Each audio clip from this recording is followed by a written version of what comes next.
कभी सोचा है, एक ऐसी अदालत भी है जहां हर एक कर्म का हिसाब होता है। जी हाँ, आज हम बात करने वाले हैं कर्म के उसी सबसे बड़े जज यानी शनिदेव की। जरा सोचिए, एक ऐसा गांव जहां घरों में दरवाजे ही नहीं है, ना कोई ताला, ना कोई डर। क्या ये मुमकिन है? और सबसे हैरान करने वाली बात पता है क्या है? वहां चोरी चकारी का तो सवाल ही नहीं उठता। आखिर ऐसा क्या राज है इस गांव का? तो चलिए इस रहस्य से पर्दा उठाते हैं। हमारी कहानी की शुरुआत होती है भारत के एक बहुत ही अनोखे गांव से, शनि शिंगणापुर, जहां कहते हैं कि इंसाफ खुद देवता करते हैं। महाराष्ट्र में है ये गांव शनि शिंगणापुर। करीब 4000 लोग रहते हैं यहाँ। और जैसा हमने कहा, किसी के घर में दरवाजे नहीं हैं, क्योंकि उनका विश्वास है कि न्याय के देवता शनिदेव उनकी रक्षा कर रहे हैं। यहाँ ये मान्यता है कि अगर किसी ने कुछ भी गलत किया तो उसे शनिदेव का न्याय भुगतना ही पड़ेगा, और ये न्याय किसी भी इंसानी कानून से कहीं बढ़कर है। लेकिन ये विश्वास इतना गहरा क्यों है? आखिर कौन है शनिदेव और उन्हें ये जबरदस्त शक्ति मिली कैसे? चलिए अब जानते हैं कर्म का हिसाब किताब रखने वाली उस दिव्य दृष्टि की कहानी। तो पौराणिक कथाओं के मुताबिक शनिदेव हैं सूर्यदेव और छाया के पुत्र। उन्हें कर्म का देवता माना जाता है। मतलब वो ये पक्का करते हैं कि हर इंसान को अपने अच्छे और बुरे कर्मों का फल इसी जिंदगी में मिल जाए। शनिदेव के जन्म की कहानी ना बड़ी दिलचस्प है। हुआ यूं कि सूर्यदेव की पत्नी संज्ञा उनका तेज बर्दाश्त नहीं कर पाई, तो उन्होंने अपनी जगह अपनी परछाई यानी छाया को छोड़ दिया। अब जब छाया से शनि का जन्म हुआ तो उनके सांवले रंग को देखकर सूर्यदेव को अपनी ही पत्नी के चरित्र पर शक हो गया।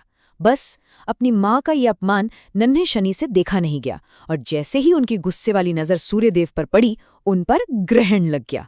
तब भगवान शिव ने आकर सबको समझाया कि शनि तो पैदा ही इस शक्ति के साथ हुए हैं कि वो बुरे काम करने वालों को सजा दे सकें।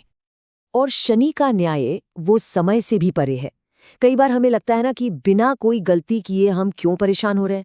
हो सकता है इसका जवाब हमारे पिछले जन्मों में छिपा हो, बिल्कुल वैसे ही जैसे राजा हरिश्चंद्र को अपने घमंड की एक बहुत बड़ी कीमत चुकानी पड़ी थी। क्योंकि याद रखिए, शनि की नज़र में अहंकार, लालच और जलन ये भी बुरे कर्म ही हैं। अच्छा, तो पौराणिक कथाओं से अब जरा ज्योतिष की दुनिया में चलते हैं। एस्ट्रोलॉजी में शनि के असर को 2 बड़े साइकिल्स में समझा जाता है। एक है 7.5 और दूसरी है शनि महादशा। चलिए समझते हैं कि यह है क्या। तो देखिए, ज्योतिष में शनि के असर को 2 तरह से देखा जाता है। पहला है 7.5।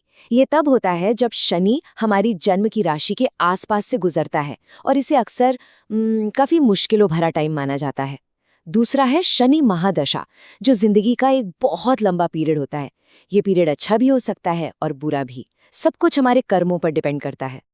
7.5, जैसा कि नाम से ही पता चल रहा है, ये 7.5 साल का पीरियड होता है। और हाँ, इसे एक लंबा और काफी चैलेंजिंग टाइम माना जाता है। और फिर आती है शनि महादशा, जो पूरे 19 साल चलती है। 19 साल!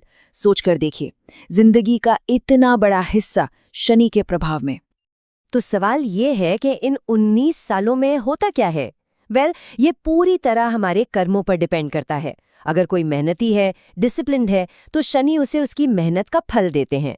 लेकिन अगर कोई आलसी है तो उसे रुकावटों का सामना करना पड़ता है। मतलब शनि का असर असल में हमारे ही कर्मों की परछाई है। लेकिन एक सवाल, क्या शनि की दृष्टि से कोई बच भी सकता है? जवाब है हाँ। एक कहानी है पिप्लाद मुनि की। उन्हें जब पता चला कि शनि की नज़र की वजह से उनके पिता की मौत हुई, तो उन्होंने गुस्से में शनि को ही श्राप दे डाला। बाद में बाकी देवताओं के कहने पर उन्होंने श्राप तो वापस ले लिया, लेकिन शनि देव से एक वादा लिया। वादा ये कि वो 16 साल से कम उम्र के बच्चों को कभी परेशान नहीं करेंगे। तो इन सदियों पुरानी कहानियों और ज्योतिष की बातों का आज यानी साल 2024 में हमारे लिए क्या मतलब है?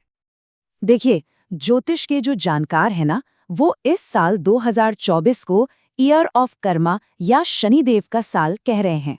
उनका मानना है कि इस साल शनि का असर हम सब पर बहुत ज्यादा रहने वाला है। तो इसका मतलब क्या हुआ?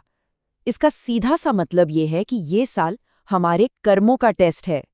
अहंकार, लालच और जलन, इन सब से दूर रहना है, क्योंकि यही वो चीजें हैं जो मुश्किल में डालती हैं। शनिदेव की कृपा पानी है तो रास्ता सिर्फ एक ही है, अच्छे कर्म। तो आखिर में सवाल बस यही है, अगर ये सच में ईयर ऑफ कर्मा है, तो आपके कर्म आपके लिए क्या तय करने वाले हैं?